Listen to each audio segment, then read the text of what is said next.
האורח הבא שלנו מגיע כל הדרך מסינגפור. אתם שואלים את עצמכם, מה הקשר בין סינגפור לישראל? או שכמו שכבר ניסחו את זה, מה באמת בין קרקור לסינגפור? ובכן, מר כריסטופר גי, ראש המחלקה לממשל ולכלכלה בבית הספר למדיניות ציבורית של האוניברסיטה הלאומית סינגפור, הוא אחד המומחים המובילים בתחום הזדקנות האוכלוסייה. עבודתו מייצגת בצורה הטובה ביותר מקרה שבו מדינה בחרה להיערך לאתגר. הגעתו לכנס התאפשרה בזכות ובשיתוף מרכז אסיה ישראל. אני מתכבד להזמין לבמה את מר כריסטופר גי בהרצאתו היערכות לאתגר ההזדקנות, מקרה בוחן סינגפור. Please welcome to the stage, Mr. Christopher Gee.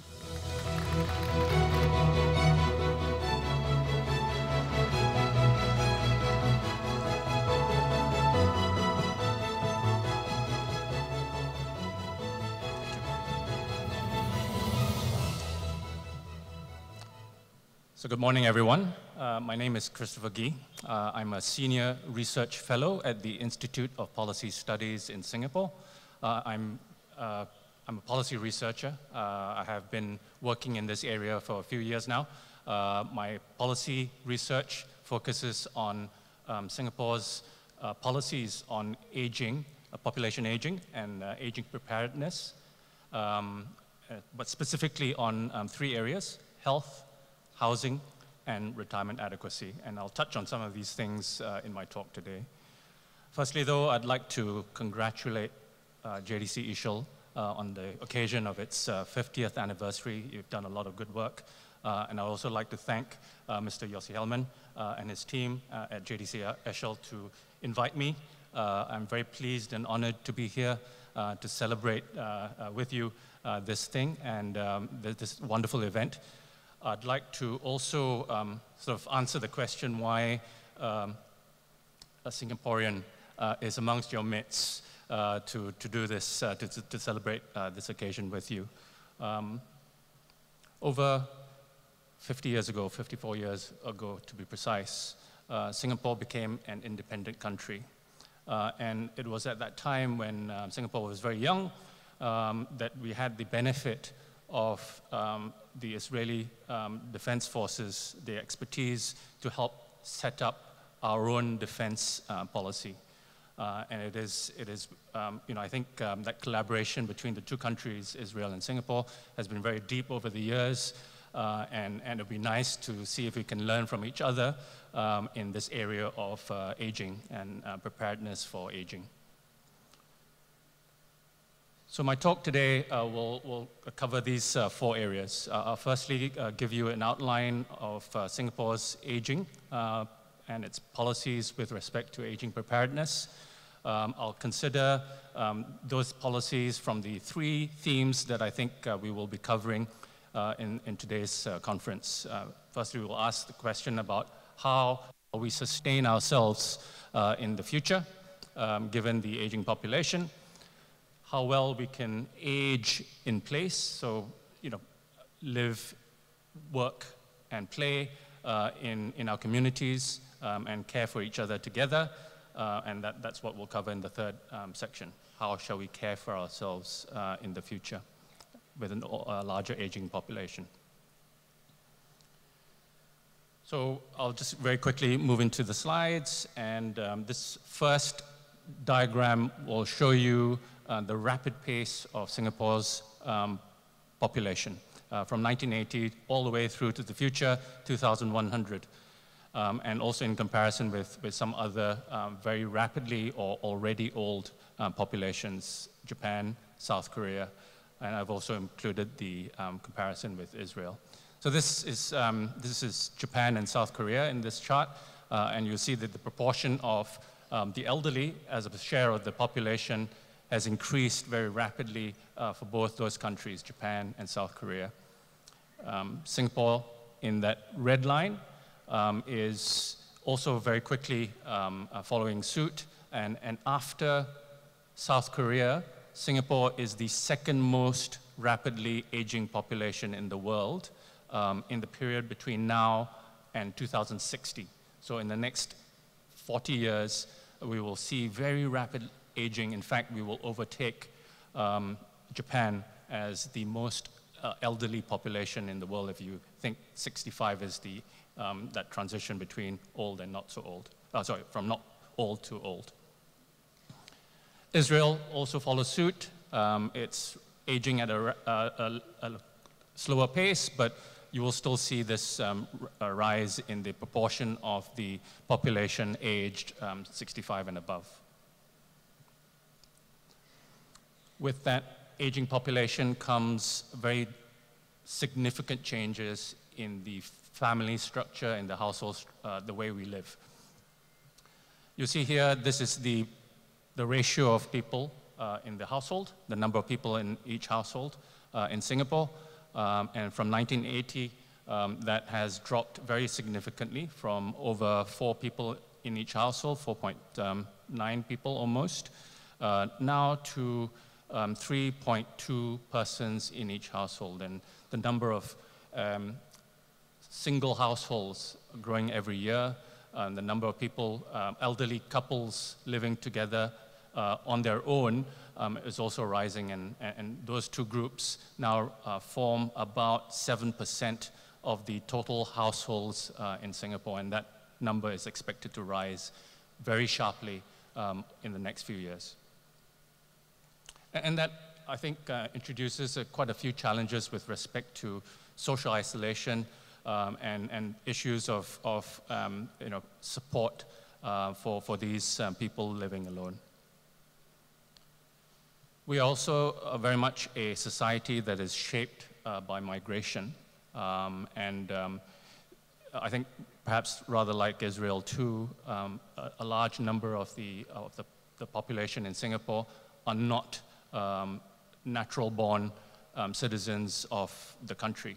In fact, 45% of the 45% of the population, 45% of the population are born outside of Singapore.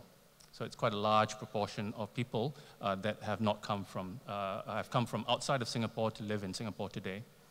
So this is the number of people, citizens of Singapore, and we also have a group of permanent resident population. So all in all, about 4 million resident population.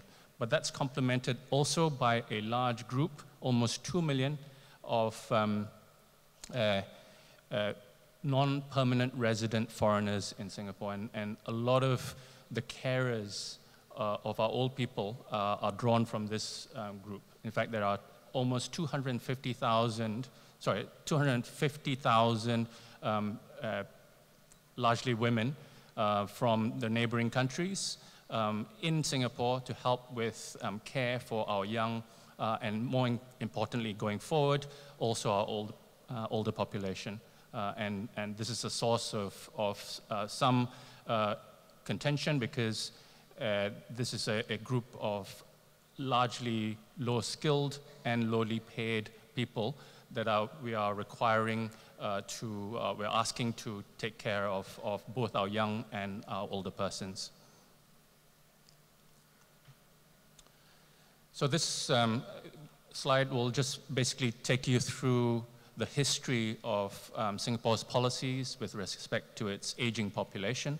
And you'll see here that we started quite early on in the 1980s already, looking at some of the issues with respect to the aging, the older population, with the report of the Committee on the Problems of the Aged. In the 90s, we had a whole of government approach to look at the aging population with the Interministerial Committee on the Aging Population, which reported in 1999.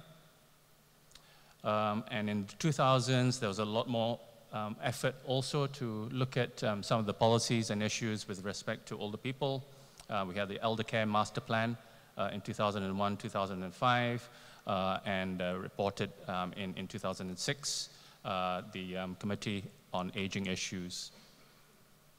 And then finally, in 2016, 3 years ago now, the action plan for successful aging was put in place.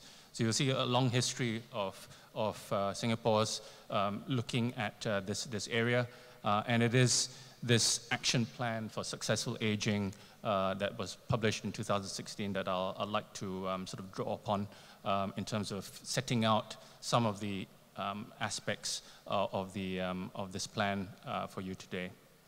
There were 10 focal areas in this action plan for successful aging.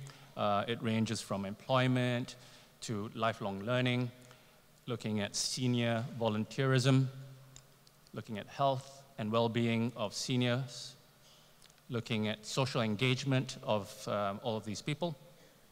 It also covers care, the care sector in Singapore, looking at housing and transport issues for senior citizens, public spaces, how public spaces are used in a way that is friendly for all ages, and finally research on aging. And how does this map into the themes that we are talking about today: sustaining, living, and caring? It is here, sustaining ourselves for the next few years. Well, in the future, we will consider things like employment, lifelong learning, senior volunteerism, and a little bit about health. Right? How do we keep ourselves healthy? In terms of how we can age in place, clearly this will draw upon how we obviously develop a care infrastructure around our senior citizens, housing, transport, the use of public spaces, and also social engagement and inclusion. And then finally, how we will care for each other. Again, unsurprisingly, it draws upon many of these areas also. Okay, and in particular, senior volunteerism, and I'll touch on that hopefully later on as well. So I'll now just consider some policies in Singapore as to how people can be prepared for themselves or can be prepared for their financial futures when they get older. Firstly, on employment issues, we do have in Singapore quite a high rate of labor force participation, particularly amongst older workers, older people. For those aged 55 to 64, this is amongst the highest in the world, certainly amongst developed countries, at almost 70% of the population aged 55 to 64 are looking in the labor force. And this is quite matched by Israel, also around about 60, in the 60s, 60 percentages. But we still see this drop off. And whilst this is still at a high rate, the percentage of the population aged 65 and above that are still in the labor force, around about 48%, 49%, and 46% in Singapore. So it is how we retain and promote higher employment rates amongst our seniors, given that we're now living longer, so how do we increase the productivity of the 65-year-olds and above?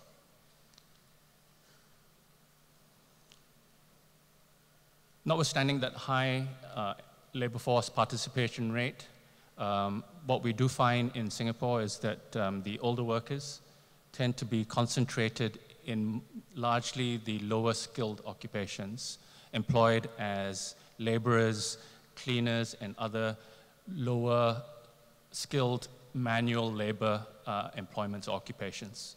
And that is a problem. It is a problem in part because of the rapid way in which Singapore has aged, in that a lot of these people entered the workforce in the 70s and 80s.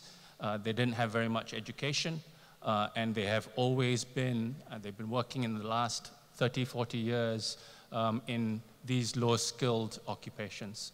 So they are, to some extent, stuck there, And the difficulty here for us is to how do we reskill them and to make them acquire the training and the skills that are appropriate for them to continue to work.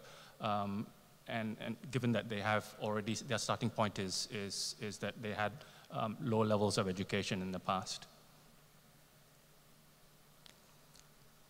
When we ask older workers what it would take for them to remain employed, many of them say, well, we'd like to have a little bit more flexibility in the way that we work, and part-time arrangements is increasingly a large part of what people want as they continue to work in old age.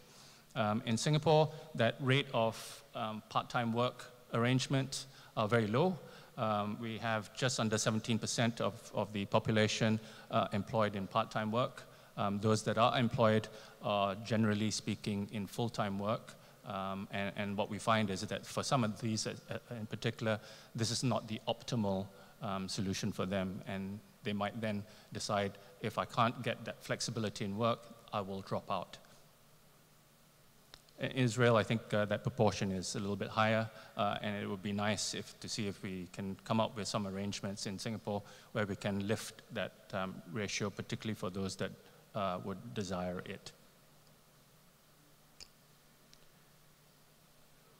This is the results of a study that was done back in 2018, early 2018, and this shows the percentage of employees that are still working in a traditional manner. This is, the standard, maybe 9 to 6 o'clock hour, 5 days a week, sometimes even 5.5 days a week, and in an office environment or in a central place of location. But when these same workers were asked, where would you prefer to work from, that percentage is higher, but whilst they might prefer to work in a more flexible arrangement, the current job does not allow them to do so, and that percentage is particularly high in Singapore. So one of the things that we will have to focus on at this point is to try and introduce more flexible work arrangements for particularly our older workers who are demanding it. And what we also find a challenge with is this older worker training participation rates, which lags behind many other developed countries. So in Singapore, we have quite a relatively low rate of older workers aged 55 to 64 that participate in some form of training.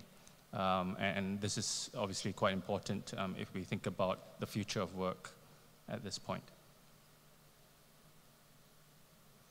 So what is the landscape for how we support older workers?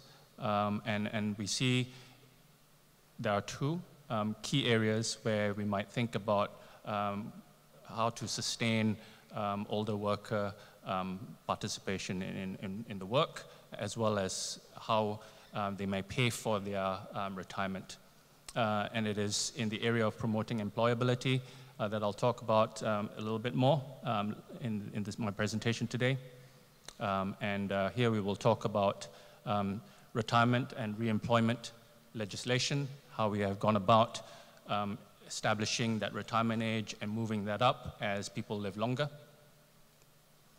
We will talk about some of the policies that we've introduced to try and reskill and retrain our workforce. And also start to introduce job redesign and flexible work arrangements, some of the initiatives that we have put in place. On the second, I will look at Singapore's efforts in putting together the infrastructure and the system whereby we support the elderly in terms of their retirement adequacy, their income security in old age. And I show here some of the pillars that we have. Compulsory savings, having social risk pooling, insurance programs that pool that longevity risk for each other, We have another pillar, which is tapping on our housing equity. But I'll maybe not spend so much time relating about that today, because that's whole afternoon or whole morning discussion already in itself. So I'll look at the mandatory savings schemes that we have for retirement income and medical expenses. I'll touch on the social insurance schemes, on annuities, health, and disability. As I said, touch a little bit about how we have developed savings in the housing equity. So on retirement and re-employment, the policies have changed quite rapidly over the last 5 decades. In the 50s in Singapore, we didn't really have an official retirement age, but the de facto retirement age was when the British civil servants used to go back and retire and were able to draw down their pensions at age 55. And it wasn't until the 80s that Singapore introduced a retirement age, a formal retirement age, which is the minimum age at which Singaporean workers were not able to be dismissed on the grounds of their age. So it is a minimum age threshold rather than a maximum in Singapore. And that age initially was 60, and it was subsequently pushed up to 62. Right? So that's where our minimum age of retirement is now in Singapore. And I understand in Israel, you also have a retirement age, 62 for women and 67 for men. So we're at 62 for both men and women in Singapore at the moment. But what we do have is the whole concept of re-employment. As you will recall, what we have in Singapore is this minimum age up to which workers are not allowed to be discriminated or dismissed on the grounds of their age, right? And beyond that, we have today allowed workers to negotiate with their employers to work on terms that are agreed between both employee and employer to work for another few years. Initially, that age group was set at 65, and that age was set with respect to pension drawdown as well. But now, 2 years ago, that was shifted to 67. So today, employees can negotiate with their employers to continue working beyond 62. In fact, their employers are obliged to provide them employment up to the age of 67, right? To continue working on terms that are to be agreed between the employer and the employee. But that 67 is still perhaps a bit limiting, because as we have already discussed in the context of Israel, but so too in Singapore, life expectancy is increasing, people are living longer and also healthier, and many of people are prepared to work longer, beyond 67 as well. So how do we continue to push this up in a way that is in keeping with the trends that we are seeing for all of us, but also to do this in a way that is not so political, because as we all know, this age of retirement, and we've seen the issues that have arisen in many countries around the world where this change in the retirement age, the legislation that's required to change the retirement age is highly politically charged and does create quite a lot of problems. So one of the things that we are considering at the moment is to move to a much more flexible approach towards thinking about this retirement age, and perhaps to link it somehow to some better measure of how productive one might be at older ages. And I put there that age 72 because that is the age at which a person born today a Singaporean might expect to live in a healthy state. So that's the health-adjusted life expectancy for Singaporeans, both men and women together, combined, and that I think might be a nice proxy for how long people might be able to work. Employability and skills upgrading. I'll touch on that very briefly. We have a number of schemes that have been put in place to upgrade people's skills. And in particular, I'd like to focus on this skills future scheme that has been put in place by the government of Singapore. It is a very significant grant allowed to all Singaporeans to essentially pay for skills upgrading. And this is, can be applied to anything from flower arranging to data security or data analysis. So this allows for people to apply for a grant, and it's subsidized entirely by the government. And it's a very major scheme that has been put in place very recently. I'll touch on some of these other things in the breakout session later. In terms of retaining and hiring older workers, in Singapore we also have quite a number of schemes that have been put in place to help employers retain and hire older workers. And again, there's a lot of emphasis in encouraging employers to hire older workers. Very quickly, I'll now move on to the principles of Singapore's social support system. It's firstly based on self-reliance and individual responsibility. The family is the first line of social support. We also have community as the ecosystem around the individual. And then finally, government support is there to provide the last support if all fails. So they take care of people that fall between the gaps in the system. Those that don't have any family, for example, and they need that support. So this is the idea of self-reliance anchored by this many helping hands scheme where many people work together to help the individual. Okay, and some of these are the pillars of old age social security, looking at home ownership, healthcare assurance, and income. But I'd like to focus on, in the remaining time, a little bit on the way that we have developed our savings scheme, and it is the Central Provident Fund. It underpins how Singaporeans finance their home ownership, their medical care, and pay for their expenses in retirement. It's a very extensive scheme set up in the 50s, and it's grown into a very significant scheme to help people with their old age protection. And it draws on contributions that employees and employers make into the Central Provident Fund. Essentially, 37% of the wage of all workers goes into this Central Provident Fund. Some of it, 23%, goes into an ordinary account for housing and other expenses, mainly housing. 8% goes into medical savings account, and 6% goes into an account that is set up specifically for retirement adequacy. And at the end of the day, this helps to pay for both those, the health as well as the post-retirement income security.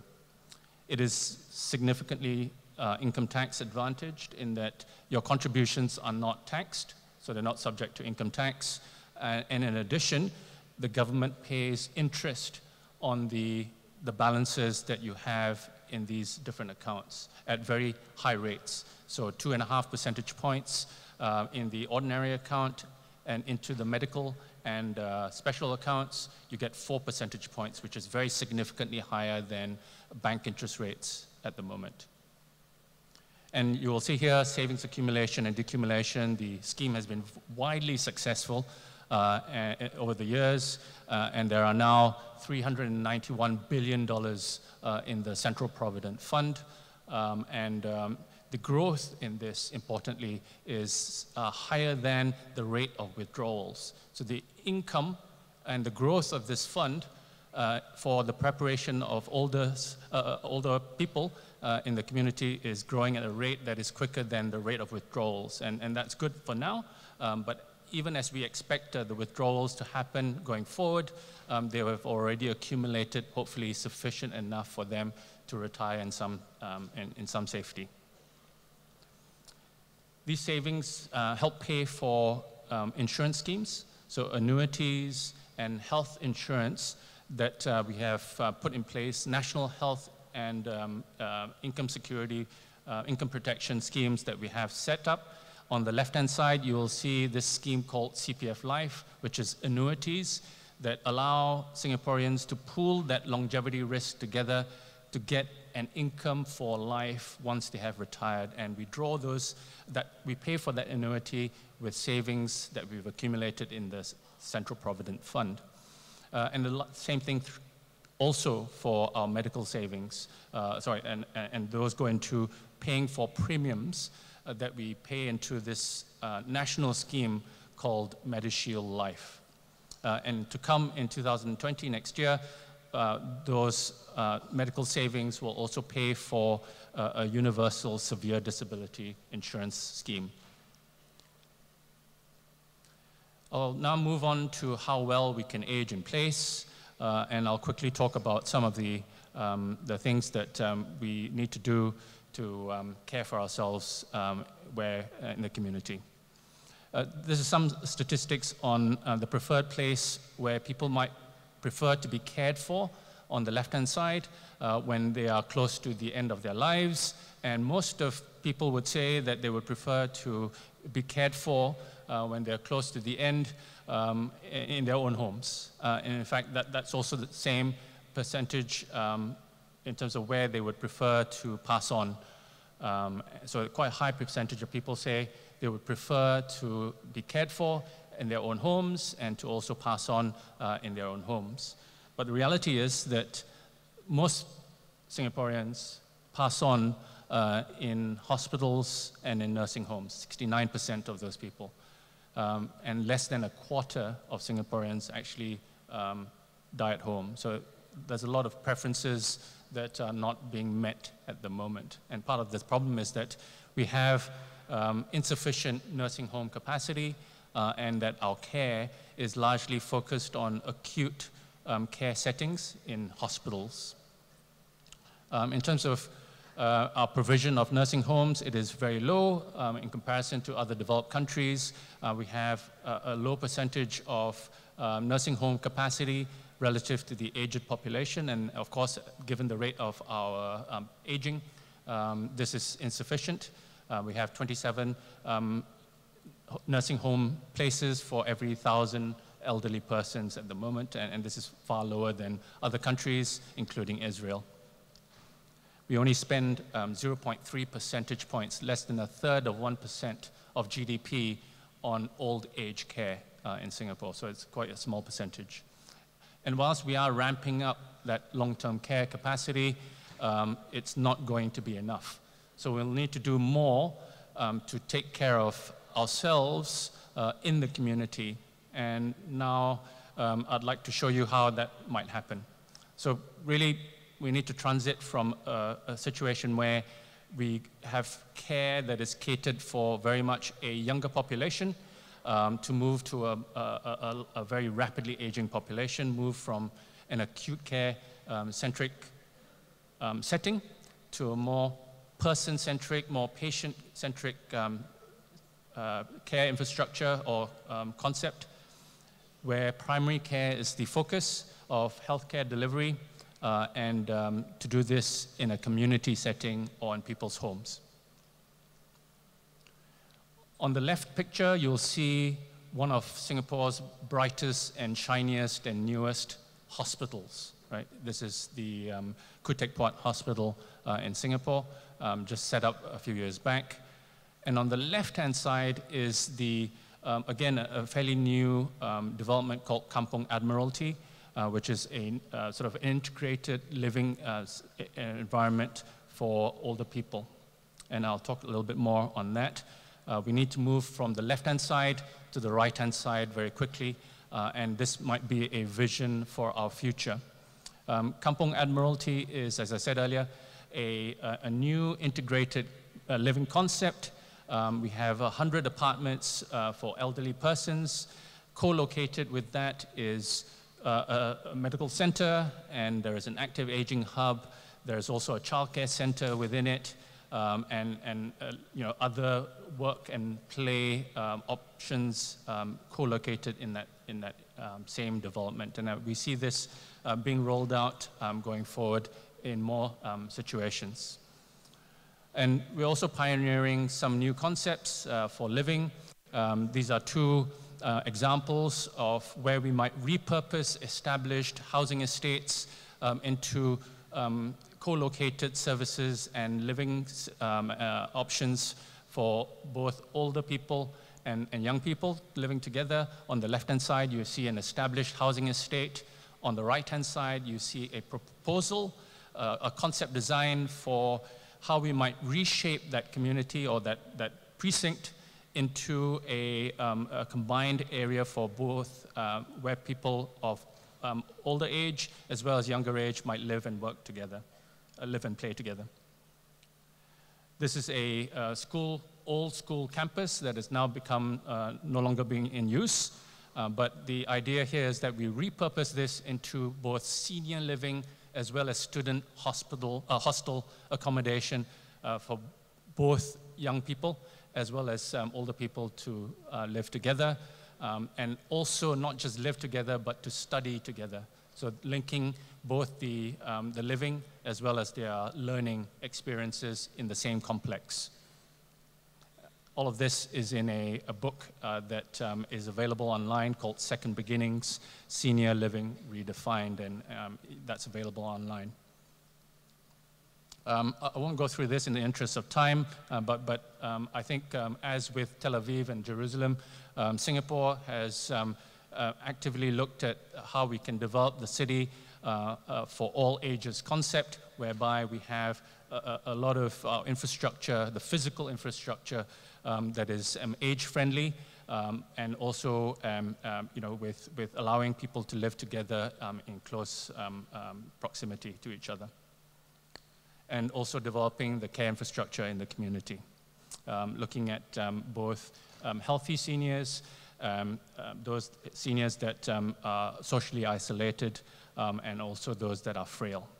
And we have developed this ABCs, the active, the befriending, and the care concepts for looking at after our elderly. Okay, so finally, how shall we care for ourselves? Unsurprisingly, as with Israel, life expectancy in Singapore has risen very sharply since the 1960s. Singaporeans are living longer. But the important thing is that they are also living healthier too. And that whilst we will have more unhealthy older people in the future, there will be even more healthy people aged 65 and above. And it's important that we tap on the social capital of this larger pool of healthy older persons to take care of ourselves when we get older.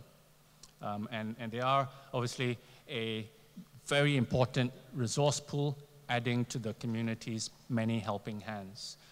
We will have by 2030, 300,000 more healthy older people to help look after each other going forward.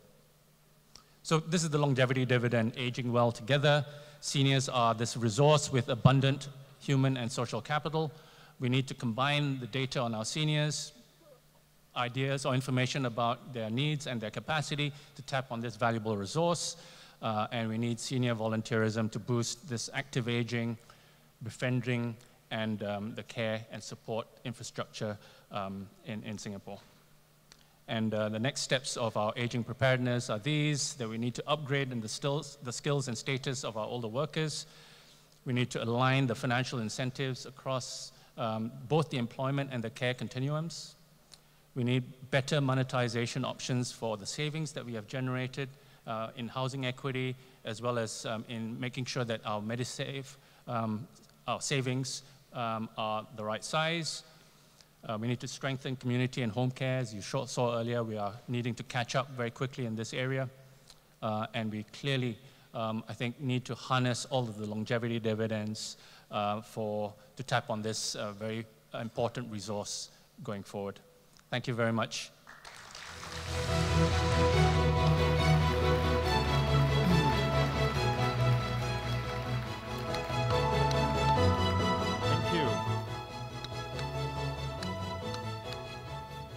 Thank you. Thank you, Mr. Gee, for your eye-opening talk and for the detailed comparison with Israel.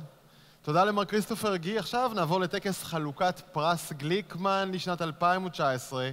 משפחת גליקמן מסן דייגו, קליפורניה, פועלת זה שנים רבות לקידום ולעידוד המצוינות בטיפול בזקן במוסד ובקהילה בישראל, ומעניקה בכל שנה פרס כספי על פיתוח והפעלה של שירותים לאוכלוסיית הזקנים בישראל. השנה מוענק הפרס למיזמים שעוסקים בפיתוח טכנולוגיות מסייעות בזקנה, ויש כאן כמה מועמדים והזוכים מרתקים במיוחד. תודה לחברי ועדת פרס גליקמן בראשותה של הגברת ג'ני ברודסקי, ולשופטים האורחים שהצטרפו השנה לוועדה, פרופסור רונה ברו, שאותו נשמע בקרוב, ומר דן שוורצמן, מנכ"ל מיינדאפ, חממה טכנולוגית לרפואה דיגיטלית בבעלות משותפת של מדטרוניק ו-IBM, קרן ההון סיכון פיטנגו ובית החולים רמב"ם. 39 מיזמים טכנולוגיים הוגשו השנה לשיפוט, מיזמים טכנולוגיים חדשניים, מתוכם בחרה הוועדה ב9 מיזמים שעלו לגמר, הם מוצגים כאן בחוץ בתערוכה הטכנולוגית, אני ביקרתי, אתם חייבים להיות שם. לחלוקת הפרסים אני מתכבד להזמין לבמה את דוקטור צבי פיין, נציג משפחת גליקמן, את הגברת ג'ני ברודסקי, יושב ראש ועדת הפרס, ואת מר יוסי היימן, מנכ"ל אשל. בואו תעלו בבקשה לבמה.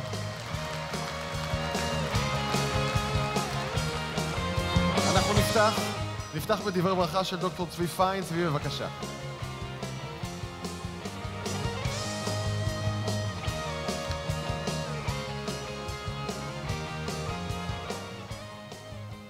תודה לג'ני ברודסקי, יושבת ראש ועדת הפרס, חברי הוועדה, הצוות, במיוחד חני של אשל, אשר פעלו בנאמנות בכדי לנהל ולבחור בזוכי פרס גליקמן לשנת 2019 עבור טכנולוגיות המסייעות לזקנה.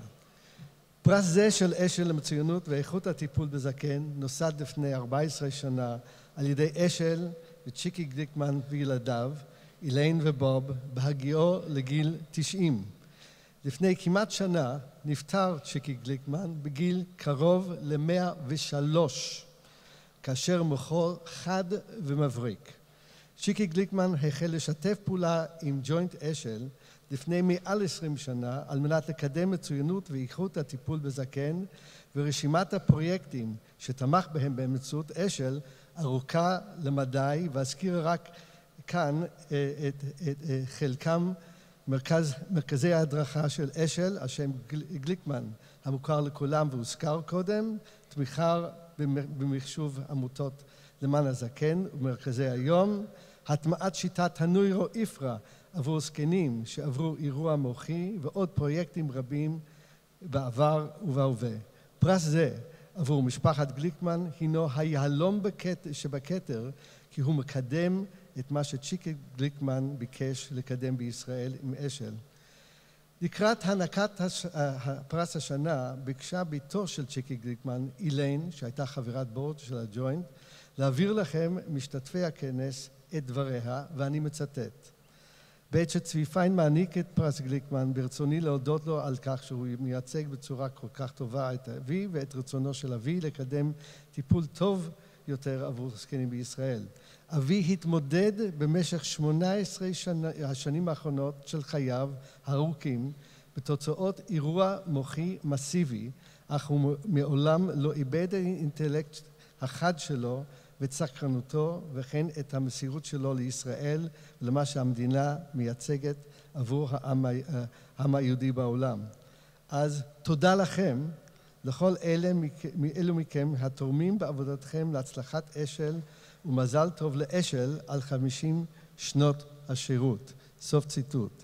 אני מבקש רק, בבקשה. אעביר למשפחה את התגובה שלכם. תודה. רק מוסיף, יהי זכרו של צ'יקי גליקמן ברוך, והמשפחה מתחייבת להמשיך במתן פרס גליקמן על שם אשל ותמיכה בפעולות ג'וינט אשל גם בעתיד. תודה. תודה רבה. תודה רבה לדוקטור צבי פיין. אנחנו עוברים לזוכים. זו תחרות אמיתית. כל התשעה שעלו לגמר, כולם מצוינים, אבל התשעה שעלו לגמר בפרט, תוכלו לשפוט בעצמכם. ואנחנו נחשוף עכשיו את הזוכים. נתחיל בפרס השלישי, שמוענק... איפה הטופים? הפרס השלישי מוענק למיזם מוקה, על פיתוח טכנולוגי שמאפשר חוויית צפייה בטלוויזיה, מותאמת אישית לאנשים שחווים ירידה בשמיעה ובראייה. לקבלת הפרס אני מתכבד להזמין לבמה את דפנה אבני, מנכ"לית מוקה.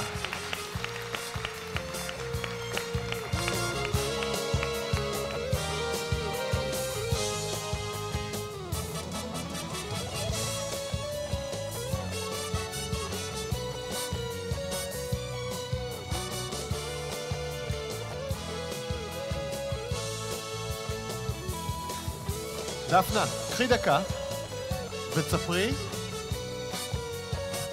ותספרי מה עושה המיזם שלך. אני מאוד מתרגשת. שלום לכולם. לי קוראים דפנה, וסבתא שלי היא הבן אדם שאני הכי מעריצה בעולם. לפני בערך שנה גיליתי שכשהיא רואה טלוויזיה, הכל מהר לה מדי. והאמת, זה הגיוני, תחשבו על זה. כשאנחנו מדברים עם סבא וסבתא, או עם אמא ואבא, אנחנו מתאימים את עצמנו למה שהם צריכים. אם הם צריכים שנדבר יותר לאט, אנחנו מדברים יותר לאט. אנחנו נגביר את הקול אם צריך. ואם אנחנו עושים את זה, אז למה שהטלוויזיה לא תעשה את זה גם? וזה מה שהטכנולוגיה של מוקה עושה. עם התוכנה של מוקה אפשר לראות את אותם התכנים בטלוויזיה בזמן אמת, רק בקצב איטי יותר, פחות רעשי רקע ובצבעים יותר מחודדים. אנחנו בעוד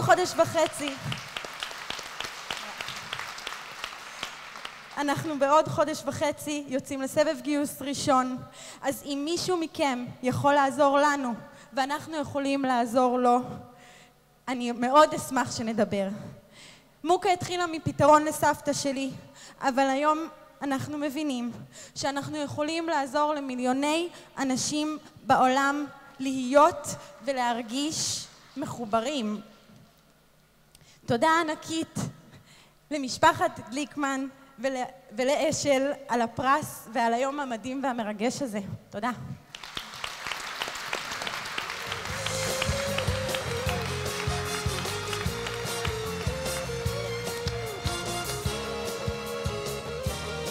דפנה, את צריכה עזרה?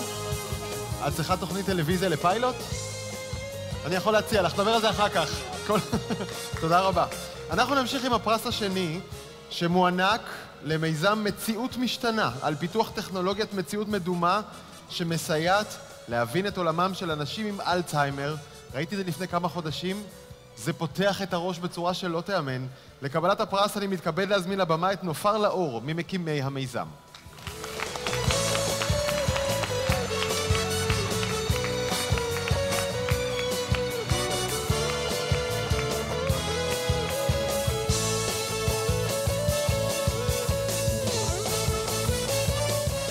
נופר, גם לך יש דקה, ספרי מה זה עושה, לא כולם ראו את זה כמוני.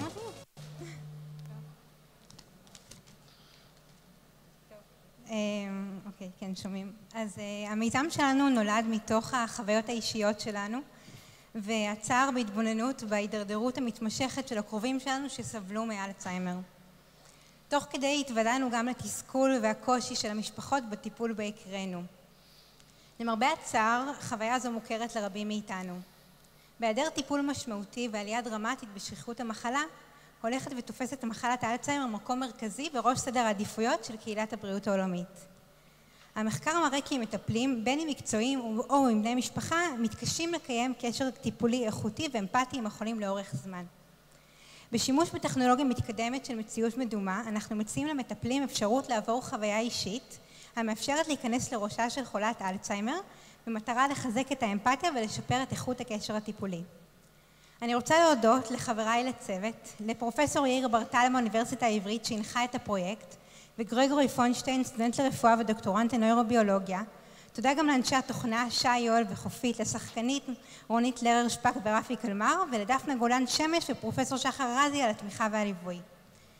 אנו מבקשים להודות תודה מיוחדת לארגון הג'וינט ולחברי ועדת הפרס על האמון וההזדמנות יוצאת הדופן לחשוף את המיזם לגופים הרלוונטיים ולהביא אותו לידיהם של המטפלים וכך לקדם את הגשמת החזון של המיזם.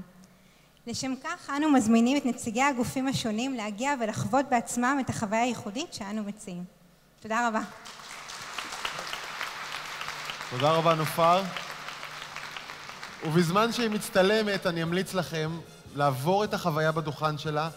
חודשים של לימודים על אלצהיימר לא יעשו לכם מה שיעשו לכם 5 דקות בתוך הכסדה שהם פיתחו, להרגיש בעצמך איך מרגיש האדם. תודה רבה. עכשיו אנחנו בפרס הראשון. והפרס הראשון מוענק למיזם קלאנס על פיתוח מענה טכנולוגי שמסייע להתמודד עם תופעת ההתעללות בזקנים. לקבלת הפרס אני מתכבד להזמין לבמה את רומי גובס, מנכ"לית קלאנס.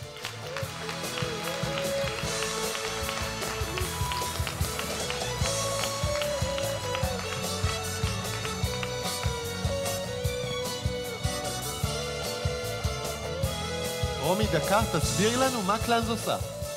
דבר ראשון אני אגיד תודה לג'וינט ישראל אשל ולפרס גליקמן על ההזדמנות להיות פה, ולוועדת השופטים שבחרו בנו והאמינו בנו מבין כל הטכנולוגיות והמיזמים המדהימים שיש פה. אז בדקה להסביר מה אנחנו עושים. אנחנו מפתחים מערכת שנועדה להבחן ולשפר את איכות הטיפול הסיעודי. גם אנחנו מגיעים מתוך המקום האישי שלנו והכאב האישי שאנחנו חווינו. המערכת שלנו היא מערכת שמנתחת את השמע מרחבי הסביבה הטיפולית, בעצם לומדת את השגרה במוסד או בבית, ויודעת להתריע על חריגות שמצביעות על איזושהי בעיה, בין אם זה צימוד לקוי של מטפל ומטופל, בין אם זה התעללות של ממש, ואנחנו מחפשים, בעצם אנחנו מתחילים פיילוט ממש אוטוטו, אנחנו נשמח לפגוש שותפים פוטנציאליים, וכל מי שרוצה ככה להכיר ולשמוע עוד, ואנחנו כמובן גם נשמח לשמוע עליכם ועל הצרכים שלכם, וזהו. תודה רבה. תודה רבה רומי.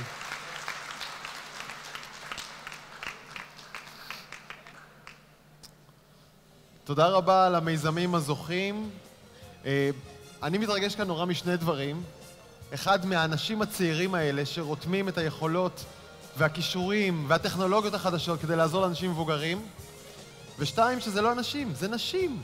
היו כאן עכשיו על הבמה 3 נשים, 3 יזמיות, מנהלות, נשות טכנולוגיה שקיבלו כאן את פרס גליקמן המכובד. איזה ייצוג, איזה יופי. כל הכבוד. צבי וג'ני, תשארו אותנו עוד רגע קטן על הבמה. יוסי איימן, המיקרופון שלך. דוקטור צבי פיין עלה לישראל מניו יורק בשנת 1960. הוא אב ל5 וסב ל12 נכדים החיים בישראל. הוא בעל תואר ראשון מבית הספר לעבודה סוציאלית באוניברסיטה העברית בירושלים, ודוקטורט מבית הספר לעבודה סוציאלית באוניברסיטת פנסילבניה. צבי שימש כיושב ראש אשל קרוב ל20 שנה בשתי תקופות ועד לשנת 2002. צבי הוביל החלטות חשובות במהלך התפתחותה של אשל ושותף לעיצוב הקשרים בין אשל למשרדי הממשלה השונים. צבי עסק ומעורב עד היום בגיוס וטיפוח של תורמים, בעיקר בארצות הברית, ומשמש עד היום איש הקשר למשפחת גליקמן ולתורמים נוספים חשובים. כידוע לכם, כ-60% מתקציבה של אשל הוא תקציבם של תורמים, בעיקר מארצות הברית. פרס גליקמן המחולק על ידי אשל זו השנה ה-14, וגם אני התרגשתי לראות 3 נשים צעירות. דיברנו קודם על הבידול, ושצעירים עוסקים עבור הזקנה, זה כל כך מרגש. אז כפי שאני אומר, פרס גליקמן הוא הברקה של צבי, כאשר ביתו של ציקי, איילין, התייעצה איתו על מתנה שרצתה להעניק לאביה ליום הולדתו ה-90. וכל השאר, ההצעה לפרס גליקמן, שהתקיימה ב14 שנים האחרונות ותתקיים, כפי שנאמר, גם בשנים הבאות. אגב, בשנה הבאה הנושא יהיה טיפול פליאטיבי וסוף חיים, במצבי סוף חיים. אז בזכות עשייתו וגיוס המשאבים הוקמו מבנים רבים ופותחו תוכניות רבות לזקני ישראל. צבי הוא מנץ' וג'נטלמן, נעים הליכות, ואני מבקש להעניק לצבי תעודת הוקרה על תרומתו החברתית למדינת ישראל באמצעות 50 עצים שנתנו, שניטעו לכבודו על ידי הקרן הקיימת לישראל.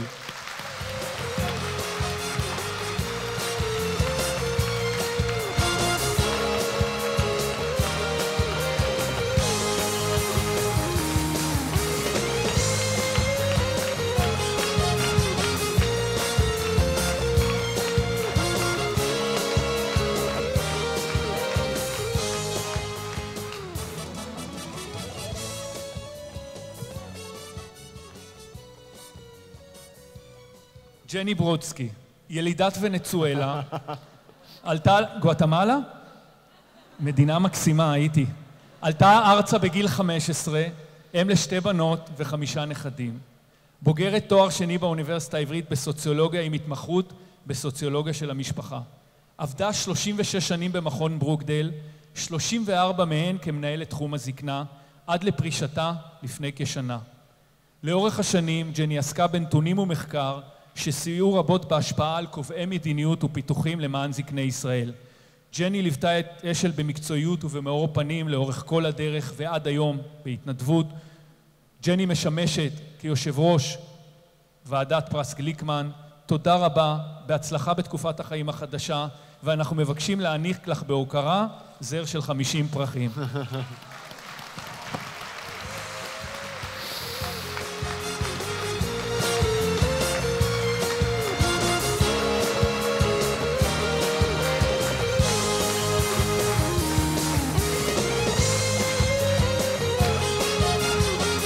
תודה רבה.